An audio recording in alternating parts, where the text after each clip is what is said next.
Rojamma Muchumarri issue గురించి మాట్లాడుతుంది.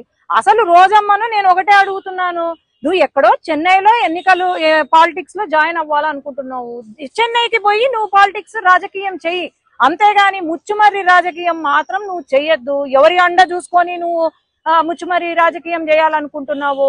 10 రోజులు జరిగిన వెంటనే మేము ప్రతి రోజు అక్కడే ఉన్నాము.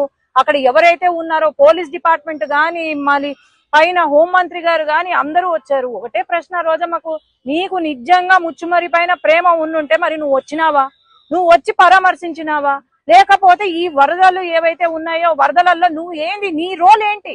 నువ్వు మేకప్ వేసుకొని అక్కడ కూర్చొని మాట్లాడడం కాదు, నువ్వు ఏం చేసినావు? కనీసం నష్టపరిహారం ఏమైనా 1 రూపాయి ఇచ్చినారా? లేదు. కానీ ఊరికే మాట్లాడడం కాదు. జగన్మోహన్ రెడ్డి గారు మరి ఆయన ఏం మతి స్థిమితం తప్పిందో మరి ఏమో అర్థం కావట్లేదు. నేను అదే అంటున్నా, వైసీపీ పార్టీ ఏదో ఆయనకు లండన్ లో ట్రీట్మెంట్ ఇస్తున్నారంట. ఆ ట్రీట్మెంట్ ఏదో లండన్ లో, ఆ పార్టీ కూడా లండన్ లో పెడితే బాగుపడతావు నువ్వు కూడా. ఎందుకంటే ఇక్కడికి వచ్చి రాజకీయం చేస్తే ఎవ్వరూ ఒప్పుకోరు, అది ఈ టైంలో. చంద్రబాబు నాయుడు గారు ఆయన ఏజ్ ఎంత అండి?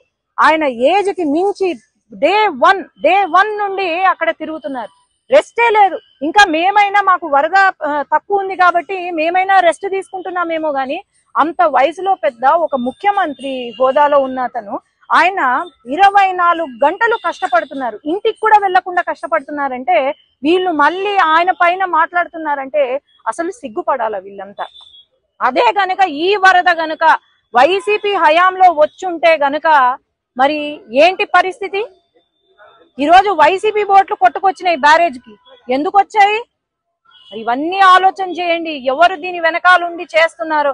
అసలు ఈయనకు మ్యాన్ మేడ్ ఫ్లడ్స్ కి తర్వాత న్యాచురల్ ఫ్లడ్స్ కి కూడా తేడా తెలియని మాజీ ముఖ్యమంత్రి, పులివెందల ఎమ్మెల్యే, మరి ఆయనకు అసలు తెలివి ఉందా?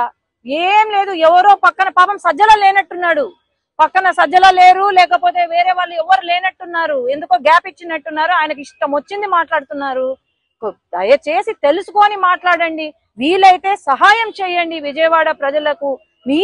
మీ వైసీపీ పార్టీ తరపు నుండి సహాయం చేయండి, అంతేగాని చిల్లర మాటలు, చిల్లర వ్యవహారాలు, చిల్లర చేష్టాలు చెయ్యొద్దు.